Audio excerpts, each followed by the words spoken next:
Well, another update. Haven't done too much today, but what I have done is bolted the tub on.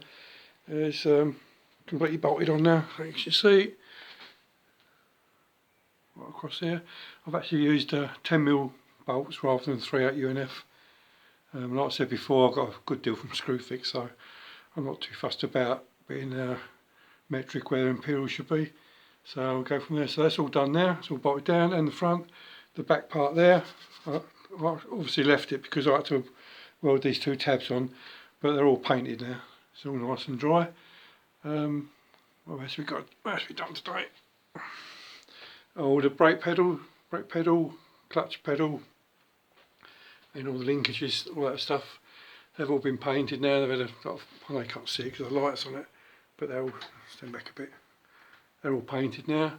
The other thing I've done today was, well, managed to get hold of a Series 2 master cylinder, which is this one here. It's a cheap and cheerful Chinese one. Obviously no name on it whatsoever. So, but it looks okay. We can't even see it anyway when it's bolted on. But what it did have is this push rod in there. I managed to sort of take it out and put the original Land Rover one back in. The reason I wanted it really is because of the end. So that's all done now. This is a bit of one of the adjusters, which I haven't actually cleaned up or painted yet. That's for the, I think that's for the brake pedal. So that's pretty much it.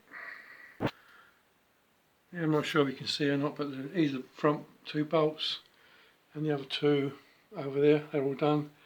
So the tub is actually 100% nice and secure now. When the camera decides to focus itself, obviously it's not going to, so we won't bother. So that's that bit done. So really, in real terms now, the back of the Land Rover is actually finished.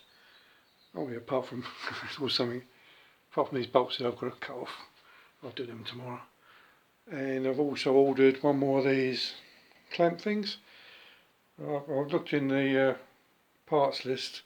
I couldn't actually work out what they were, but they're roof pole clamps or something ridiculous like that. Because obviously this is a pole and that's a clamp. So anyway, I've ordered one of them because I'm missing. The only other thing I did today was cleaned all this up. This is the swivel for the. Come on.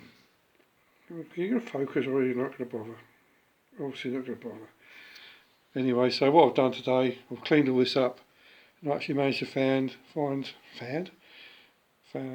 two grease holes there. So I managed to drill and tap into there, put a grease nipple, flushed it all through so grease actually comes out there now.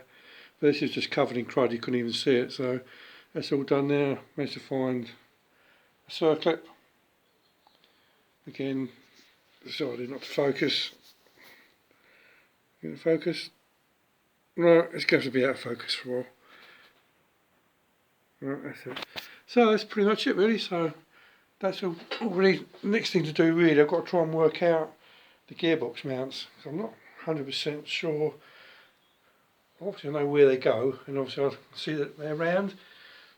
But I think there's a top and bottom one. So I'll have to try and look on the parts list to find out, because I'm quite keen really now. So once these brake pedals are, once I put the master cylinder in, because obviously that's got to go in there, but I'll show you about that, because obviously this outrigger is the wrong one. There's nowhere for it to bolt, but I've got a cunning plan, so that'll be okay. So next sort of stage now really is to get the gearbox in. I'll drag that across. It's in the garage, the other garage at the moment, but I just need to find out these bloody gearbox mounts, what they look like. So I'll have a rummage around. Well, as you can see, they're definitely round. So if I can get a pair of them, I've got a feeling, I've been looking at pictures, that there's a top and bottom one. So I'll have to get them. So then the next thing to do is try and drag the gearbox out, start dismantling a little bit. I'll take the front prop shaft off. I'm pretty confident that'll be all seized up, so that'd be another little job to do. So it's looking quite nice. The only thing that lets it down is the condition of the body. It's a bit grubby, but I think what I'll do with that later on is probably give it a bit of a T-cut. I don't really want to paint it. I know I could, but I really don't want to, because the Land Rovers is, obviously it's a 1955. And that's the original paint. I just don't want to cover it up. what I did find out, I probably won't be able to show you, but no, it's hiding in here.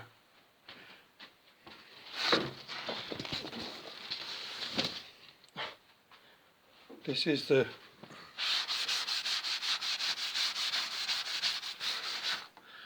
don't know if you can see that or not. The last time it's taxed was the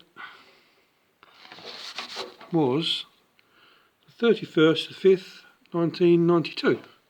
So it's been off the road for quite a while, hasn't it? So it's all understandable why it's in such a bad condition. I actually wonder what it's actually taken off in the first place. But anyway, the good news is, because it's been off the road for all this period of time, the chassis it's stayed in fantastic condition. I found one little hole in the middle, which I've actually completely cut out and re-welded, and the rest of it is actually perfect. The only thing I did do, you can see these ends, I cheated a bit. I know you're not supposed to do, they're supposed to be like a C-section there, but I completely boxed them in because I think it looks nice and neat. So that's all boxed in, and the other side's completely boxed in. So that looks good.